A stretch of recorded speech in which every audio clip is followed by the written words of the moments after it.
In 1973, the head of the CIA gave an order: destroy every file connected to a program so sensitive, so unethical, that even the agency that ran it wanted it to disappear forever. It nearly worked. What survived, by accident, changed how Americans understood their own government. And documents from this program are still being released. The most recent batch dropped less than a year ago. By the early 1950s, the Cold War was just beginning, and American intelligence officials were gripped by a very specific fear. Reports suggested that Soviet and Chinese agents might be able to brainwash captured soldiers, or plant sleeper agents who couldn't be detected under interrogation. That fear was enough. In 1953, the CIA authorized a new program, one aimed not just at understanding mind control, but at weaponizing it. They gave it a code name: MKUltra. This wasn't paranoia without basis. American POWs returning from the Korean War made confessions and statements that seemed almost scripted, fueling talk of something new and alarming: brainwashing. The word was so new, so unsettling, that it worked its way straight into pop culture, most famously in the novel and film The Manchurian Candidate, which imagined an American soldier turned into an unwitting assassin. Real intelligence officials weren't just worried about fiction. They believed adversaries might already have these techniques, and they wanted to catch up and, if possible, get there first. The man they chose to lead this effort was a chemist named Sidney Gottlieb. Over the next 2 decades, he'd become one of the most secretive figures in CIA history. MKUltra wasn't one experiment. It was an umbrella covering more than 150 separate sub-projects. These ran through universities, hospitals, and even prisons, often without the subjects ever knowing they were part of an experiment at all. One of the CIA's primary tools was LSD, given to unwitting subjects to study its effects on memory, behavior, and interrogation. One of those subjects was Frank Olson, a U.S. Army scientist. In 1953, he was secretly dosed with LSD at a work meeting. 9 days later, Olson fell to his death from a hotel window in New York City. His family was told it was suicide. It would take more than 20 years for the truth to come out. MKUltra's sub-projects went far beyond drugs. Researchers studied hypnosis, sensory deprivation, and psychological manipulation, testing how far a mind could be pushed without the subject ever realizing it.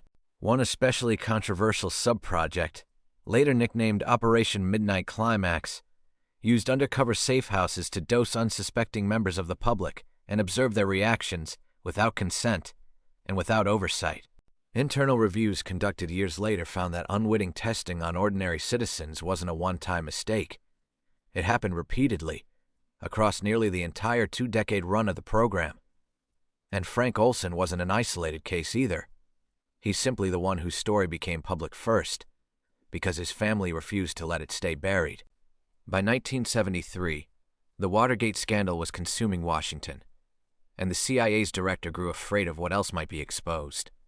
He gave the order: destroy the MKUltra files. And for the most part, it worked. Records were shredded, burned, and erased. But secrecy has a way of leaking. In 1974, a New York Times investigation into CIA domestic spying reignited public scrutiny. By 1975, 2 major investigations, the Church Committee and the Rockefeller Commission, were digging into the agency's darkest programs. That's when Frank Olson's real cause of death finally became public, 22 years after his family was told he simply fell. In 1977, Senator Ted Kennedy confronted the sitting CIA director, Stansfield Turner, about newly surfaced records. Turner admitted something remarkable. The agency itself hadn't known these documents still existed. Even the CIA had lost track of what it had done. By that point, MKUltra wasn't just a secret anymore.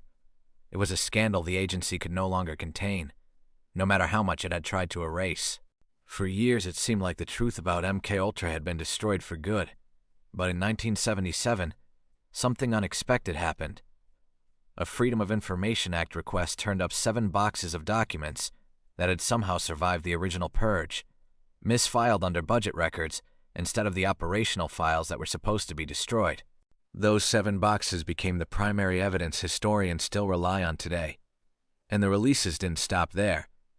More documents surfaced in 2004, then again in 2018, and in late 2025, 50 years after the Church Committee hearings, 70 years after the program began, researchers published a new collection of over 1,200 declassified files. A program that was supposed to vanish without a trace is, 7 decades later, still coming to light. Historians studying the newest release, published in late 2025, note something striking. Even 50 years after the Church Committee first exposed this program, the documents keep changing the story. New names, new subprojects, details nobody had confirmed before. A program that was supposed to disappear in 1973 is, in a real sense, still being written. This isn't just a Cold War curiosity. It's a case study in how institutional secrecy actually fails. Not because someone confessed, not because of a whistleblower, but because paperwork, even when you're the CIA, is never perfect. Today's fights over government transparency, over FOIA requests, over public trust, they all trace back to precedents like this one. The files they thought were gone are still surfacing, 70 years later. Which raises the real question, what else might still be out there? It's worth remembering that the safeguards we rely on today, oversight committees, declassification reviews, whistleblower protections, exist largely because a program like this one got exposed. None of that was guaranteed. It happened because a family kept asking questions, because a misfiled box of paperwork survived by accident, and because journalists and senators refused to let the story die. Every fight today over what a government is allowed to keep secret traces back in some way to what happened and almost didn't happen in this one.